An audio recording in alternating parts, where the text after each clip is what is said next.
Am I the idiot for not wanting my female best friend to move out once I get married? I know this sounds a little weird, but I'm in such a strange position right now and I genuinely have no idea what to do. So me, male 32, and my best friend Sam, female 32, have been living together for 5 years now. Originally it was supposed to be a temporary situation because of some health issues she was having, but we decided she would move in permanently when we found out her health wasn't going to get better. She's schizophrenic and blind, along with having various other medical issues, so a lot of daily tasks are difficult for her. Our arrangement is, I cook, clean, drive, and do other things she struggles with, while she pays for all our shared living expenses. This honestly has been a dream situation for us. It allows me to do my dream job, for which pay isn't great, without ever really having to worry about money, while she lives a pretty normal, independent life and gets support with her health issues, plus she never has to do housework. I met my girlfriend Emma, female 31, 3 years ago. Sam and Emma were never super close, but they were always friendly and Emma was always super understanding of our living situation and never mentioned having a problem with it to me. Recently we started talking about getting married and moving in together. While we were discussing it, I mentioned that I didn't know what would happen to Sam once we got married. Emma got kind of irritated, and said Sam would just move out and get her own place finally. I reminded her that it wasn't that simple, but we started fighting and I asked to change the subject. It came up again when Emma said something about moving into my apartment, and I told her we couldn't because it was Sam's apartment, not mine, and I'd never be able to afford the rent. Edit. Emma has known the whole time about how my financial situation works. This is no surprise to her. I guess she didn't know the apartment isn't mine, but we still have the money to get a place to live and support ourselves without Sam. We started fighting again. I said Sam could never live by herself and I wasn't sure I could get married if it meant I had to leave her alone. Emma said she needed space to think and drove away. A couple hours later she texts me and basically says that I can keep having an emotional affair with Sam if I want, but she won't put up with it anymore. She doesn't want to talk to me for a week, and then after that we can talk about if we want to be together. I'm seriously so lost and conflicted on what to do. Emma never expressed these opinions before. I completely understand why she's upset, but Sam isn't a regular roommate that can just move out.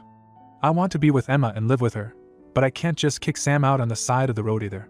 I'd absolutely be willing to leave Sam if she found another arrangement that worked for her. But I might be TA for not being willing to leave Sam without a new caretaker to marry Emma. Edit. You guys are right. It's dumb for me to try and hide this from Sam. She probably would want to know what's going on. I'm going to tell her later when I pick her up from work. Also, while my pay isn't great, including my savings and Emma's job too, we could get married and be fine financially without Sam's money. And Emma knew our financial arrangement this whole time. It's no surprise to her. Lastly, I just want to make it clear that while I'm hesitant to leave Sam, it's not because I like the money and the lifestyle she provides. I want to marry Emma. This is 100% about what's best for Sam. But Sam and I will talk about it in a few hours and I'll update then. Now for a few comments before the update. Info. Have you actually ever discussed with Sam how comfortable she'll be with this? Why are you speaking for her? I'm sure Sam has opinions on what she can/can't do and possibly have others in her deep corner that could help. Talk with Sam then go back to Emma after speaking with her. I can't come up with a decision right now. Then the original poster responded with, Sam needs heavy support for her medical issues and said herself that living alone isn't an option. I'm not just making that up. And while she does have plenty of other friends she could live with/get support from, she needs someone to actually care for her, and that's completely different. Most people aren't up for that. I probably should talk to Sam, but I know she'd feel guilty, and I don't want her to since it's not her fault, so I wanted to fix it myself so she wouldn't have to find out. Comment 2. The problem here is that Emma wants to marry you and you alone. Not to marry you and Sam. You never mentioned that you would or could not abandon Sam. If you want to spend your lifetime caretaking Sam, I respect your choice. But the chances of you finding a woman who is willing to share your attention with Sam is highly unlikely.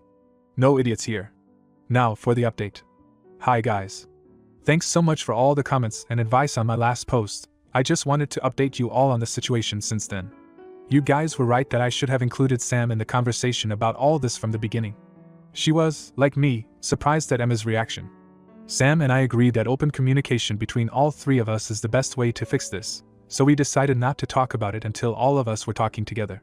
I gave Emma the space she asked for a week, and then called her and asked if she would be willing to come over so we could talk about it. We had a very long, very emotional conversation that night. Emma apologized for blowing up and said that while she's always understood and respected me and Sam's relationship, she hates feeling like she has to share me. She said she wanted to be my first priority, not Sam, and if I couldn't do that she understood, but she didn't want to be with me anymore. I told her she had nothing to apologize for, That I was sorry for acting the way I did, that I loved her more than anything in the world and I was stupid for doing anything to make her feel like that wasn't true. Sam also apologized for crossing boundaries, and that if Emma wanted to get married she wouldn't get in the way of that. She said that this past week had made her reconsider a lot of things, and that she wanted to be as independent as she could be, and that she knew being her caretaker had been hard on me.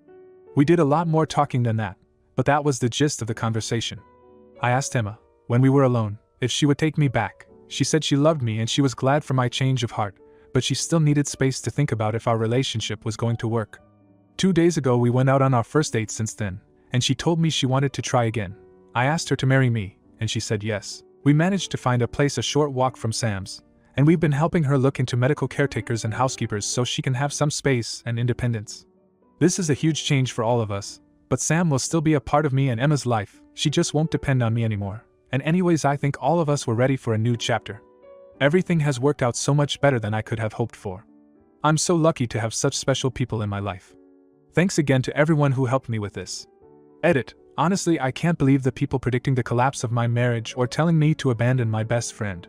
Me and Emma are both deeply in love and over the moon about this next step in our life. She loves Sam about as much as I do and also wants to be able to help out sometimes. Sam needs mental support as much as physical support, and I'm no longer providing physical support. I'm not going to run away as fast as I can to prove a point. Emma's a grown adult. If she was unhappy she would say something like she has before.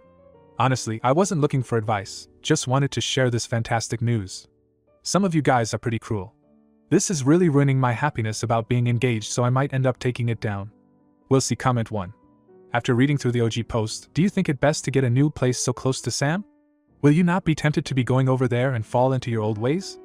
It is kind of you to be looking out for her, but it still seems like you are putting her first. Frankly, it doesn't matter if she was. Surprised by Emma's reaction. Did she think that Emma would be okay with also being her live-in caregiver? You aren't out of the woods yet. You got her back for now, but you really need to be putting work in to show where your priorities lay. Comment 2. Firstly, let me just congratulate you, sir, for having displayed a remarkable commitment to compassion, understanding, and human decency in such an unconventional and emotionally complex scenario. My commendation for being a paragon of virtue in a world that can often lack these qualities is endless.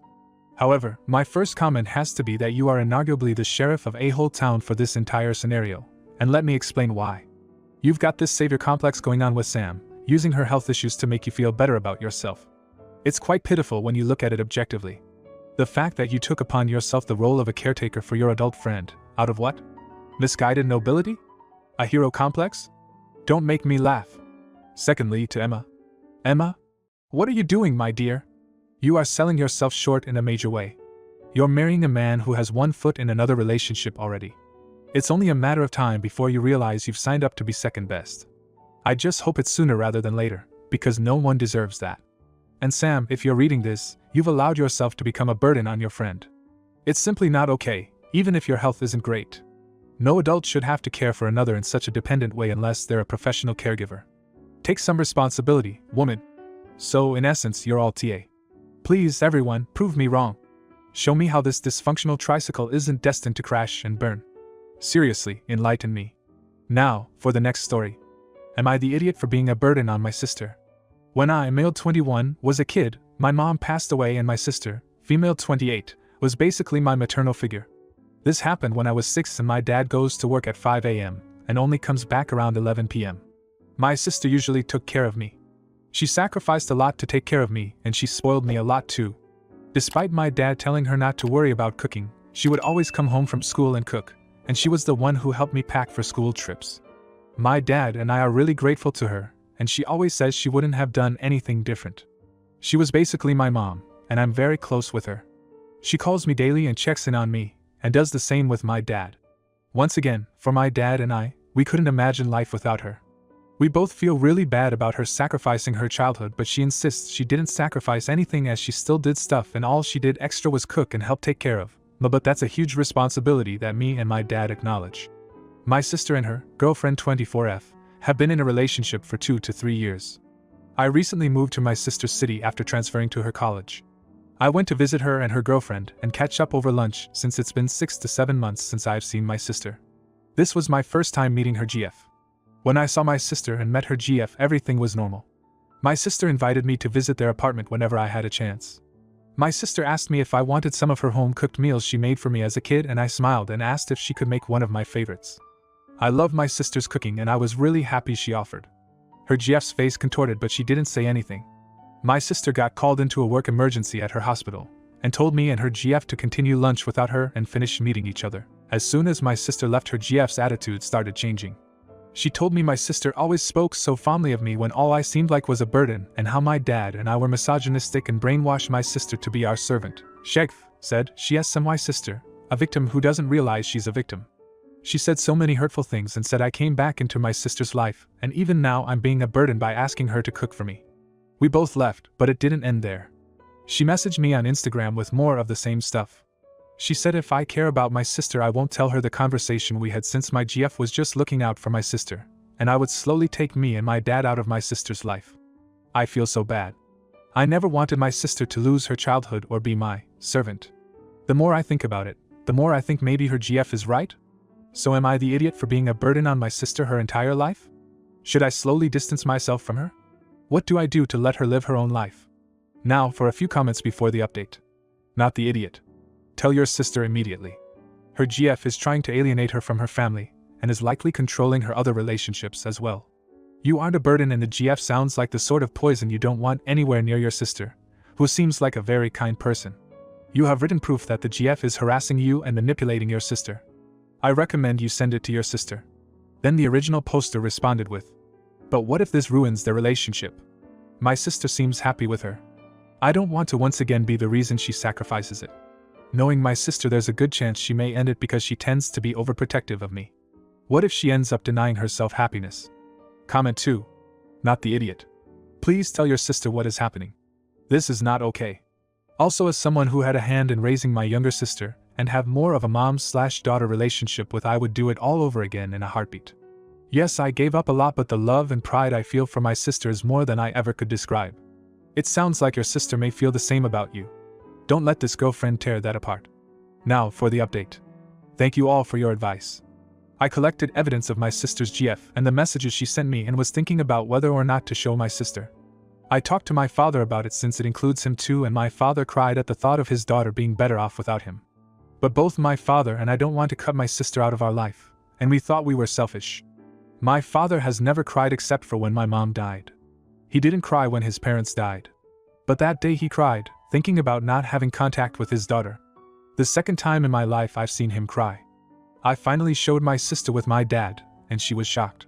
She said she's never thought of it as a burden to care for me, and she hugged me, and we all had a family crying session as we reflected on the hardships and memory after my mother passed away. My father and I told my sister we don't mind what the girlfriend did, and she should be with her if she's happy, but my sister said it's run its course. Anyone who doesn't like my dad and me isn't right for her, is what she said, and that the three of us are a package deal. My sister broke it off with her GF, and her GF unfortunately has nowhere to go since my GF let her stay in her apartment so far without asking for rent. My sister blocked her on everything, and so did I. Her GF messaged me on a burner account saying she doesn't even care that I made her homeless. That's the least of her happiness. But it's that I ruined my sister's love and that I'm homophobic. I showed my sister those messages, and my sister laughed and told me to ignore any communication from her. My sister has assured me I didn't ruin the relationship, and she would have been heartbroken if I or my dad distanced ourselves. She said she's proud of the Alan I grew up to be, and she wouldn't change anything about the past.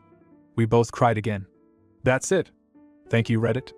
Edit. At first I made a post on account to not spam subreddit, but realized I could edit here. A lot of people mentioned we should do something for my sister to show her our appreciation. I reached out to her boss, who is my friend's older brother, and asked if she had any vacation days, and he said she should be getting a winter break for Christmas. Usually she spends this break at home with us or somewhere else since she's saving up. I talked it through with my dad, and one of my sister's dreams has been to visit the Canary Islands. She's always told us this, and has even said it would be a perfect winter spot to avoid the chill. So we are pulling together money to get her a 12-day round trip. We will have everything booked in the next week, and we will surprise her with it as soon as everything is confirmed. That's all. Once again, thanks to Reddit. I won't be doing any more posts or anything. I'm going to abandon this account soon. Thank you all. We are also paying for 2 of her best friends to go with her, obviously. We don't want her to go alone, as that's not fun. Comment 1. I'm so glad everything worked out for you and your family, and you can continue to love each other unconditionally. Thank you for updating us on what happened. Comment 2. This is so wholesome. Just make sure you always tell her how appreciative you feel for all she's done. She should hear everything you said in the original post. If you like this video, you'll probably like these too. Also, while you're here, please consider subscribing. It's your support that keeps this channel alive and allows me to make better and longer videos. Have a great day.